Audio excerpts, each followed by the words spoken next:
Hello guys, my name is Joseph and welcome to the Wellness Project series of Region Physiotherapy and Sports Rehab Center. I will particularly cover your diet and your exercise program. So what do we do in the Wellness Project? It's when I start to help you with your weight loss goals or even muscle building goals. So now I'm going to talk briefly about the calories and nutrition. Wondering why a guy like me is eating a double cheeseburger from McDonald's? Contrary to popular belief, yes, it is unhealthy, and is it advisable for you to have it? Why not? I'll go through that shortly, where this is actually okay if your weight goals are fat loss, but is it the healthiest choice? Unfortunately, no, due to the fact that they go through a lot of processing to make the beef patty or even the cheese and the patty itself. So after going through this section, I will allow you guys to read through and I'll describe what is the recommended daily intake. But that's in relation to what we have in our center, which is the InBody, which we will go downstairs later to check out what's the InBody and what are the things that you need to pay attention to. Okay, so without further delay, what are calories? And calories are actually made out of macronutrients. So they are coming from carbohydrates, also known as carbs, which is 1 gram of carb is 4 calories. 1 gram of protein will give you 4 calories. The interesting thing about fats is, although it is the most calorie dense, it has 9 calories per gram of fats. Are fats bad? So this is one of the show you guys that fat, is it a friend or a foe? It depends. So if we get our fat source from bad fats like cooking oil or the low grade cooking oil and those oil that you see that McDonald's fry with, yeah, they're kind of bad, but there are good oils too. Things like omega-6 and omega-3s, which are available in fish oils or coconut oil, or yeah, basically these are the good oils that humans should consume. I can go on and on about all these oils and fats. Basically, they help in monitoring your hormonal profiles, your lipid levels. Ever wonder why people have high cholesterol? It's not because they are having high fat diet. People with diabetes are the ones that are always going through high cholesterol issues. Do you think they are the one that's eating high fat food? Normally, those are the guys and patients that eat a lot of sugary stuff. That's why they got diabetes in the first place. So, is fat a friend or a foe? I'll let you decide. So, fats are important in hormone regulations. Also, they are an excellent source of anti-inflammation. So over here in Region, most of the time when we advise our patients, if they're having a tendon irritation or an inflammation of a particular structure, most of the time we put them on what we call the antioxidant diet or also the Mediterranean diet, which we will cover soon in the future if we follow this series. Secondly, fats will reduce the inflammation, thus helping us control the patient's symptoms a little bit better. So now, what I want to go through is what is the recommended intake. So, as you can see from the back of our McDonald's double cheeseburger, which we will attach here later, we will see that there is a word called RDI or RNI. So RNI is the Malay version, but basically it just shows you the recommended daily intake of how much you should take for an average person. So this is not a very specific value, but more often for a very large population and an average for it. That would boil down to specification. How can we specify it for you? So, welcome to the InBody. So things that we should take account to. This is my results. I have no shame. I'm gonna go there, show you what's gonna happen. So the things that we need to take account of are these two very important things. It's known as the basal metabolic rate and also the recommended calorie intake. So we will have to collect some of your data. You will step into our machine and we'll measure a few things. So, and this is based on a very, very sophisticated formula, which you can see over here at the bottom left of the in-body sheet. But put that aside, that in-body can tell you how much body fat you have, how much muscles you have, and how much total body water you're storing.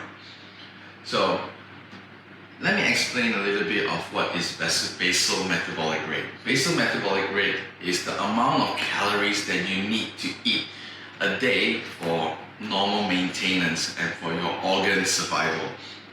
So as for me, mine is 1830. So that is the amount of calories I have to eat a day to survive and for normal healthy organ functions. That's why I'm eating a double cheeseburger. Is it healthy? No, but I'm just using it to fill up my calories during my hectic day.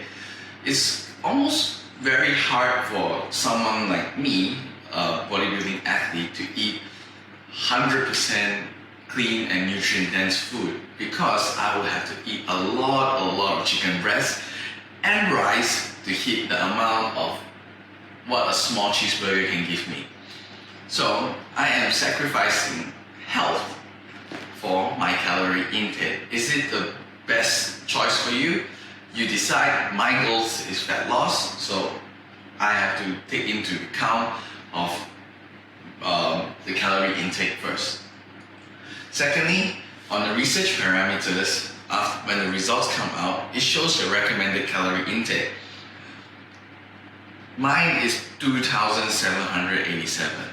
It's almost 1,000 more calories compared to my basal metabolic rate.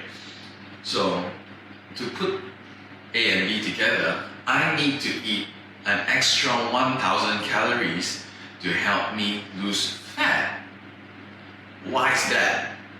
Well, I have a lot of muscle mass to begin with, so muscles need energy. And what are energies? You're looking at calories. Calories are the ones that give muscles and every single cell in the body energy. If you're not providing energy to the body, it will store.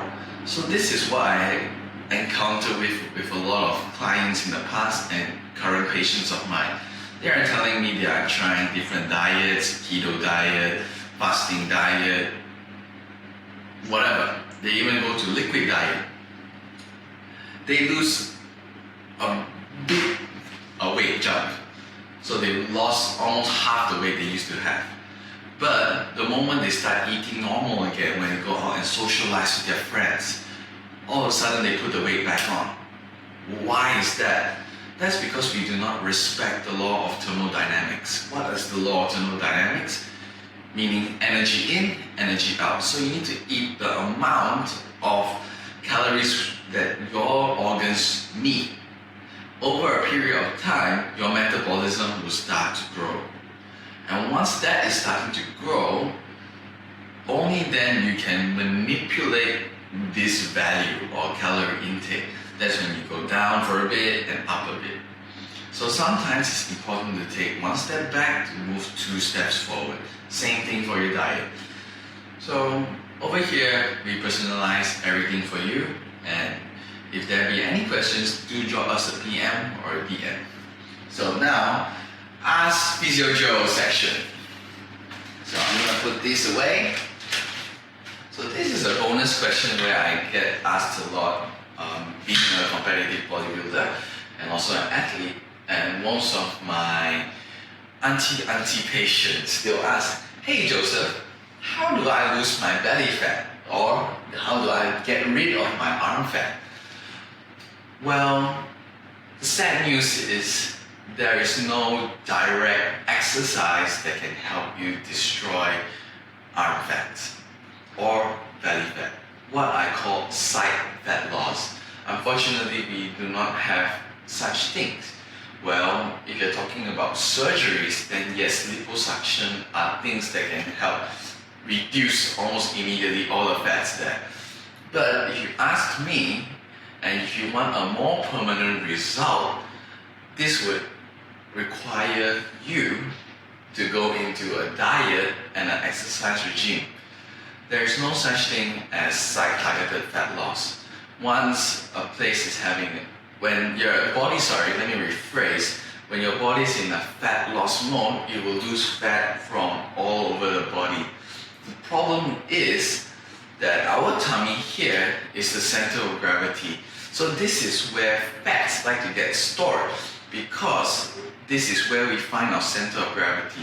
Our body is smart. It doesn't like to lose the sense of stability. So what does it do? It increases the surface area of the stomach to get more stability. So be it from building muscle, or be it from putting water retention weight over there, or even putting on fat. Because there is no way we can trick our brain. All we can do is manipulate the situation. So what do we have to do? We need to strengthen our core here, so the body does not have to shuttle nutrients or water or fat over here. So that is one part of a very important criteria when I design exercise programs for my patients. It's important to keep their core strong, but it's also important to put them at a calorie deficit so that they can maintain their fat loss.